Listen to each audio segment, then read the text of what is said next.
Labas! Šiandien kalbėsime apie projektą Epochų ratu ir kalbinsime Vilniaus Užupio gimnazijos direktorių. Einam!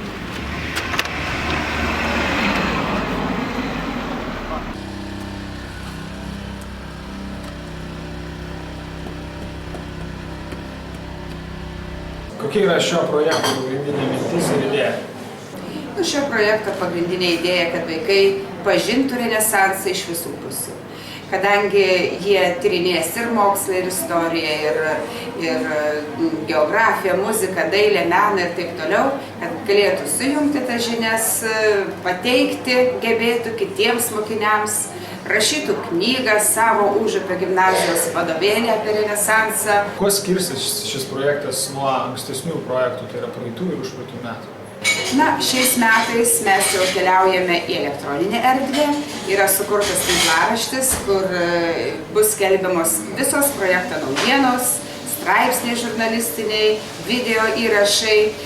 Yra susikūrusi žurnalistų grupė, kuri veiks aktyviai ir tikrai bus įdomios medžiagos, kurią galėsite visi pasižiūrėti.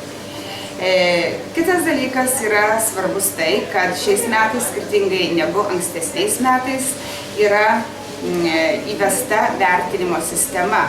Tai yra, vertinami bus visi mokiniai už savo atliktus darbus, visi gaus pažymius, galės pasirinkti dalyką, į kurį norės, kad šitas pažymys būtų įrašytas. Ko norėtumėte palinkėti šiais mokslo metais šiame projekte mokiniams?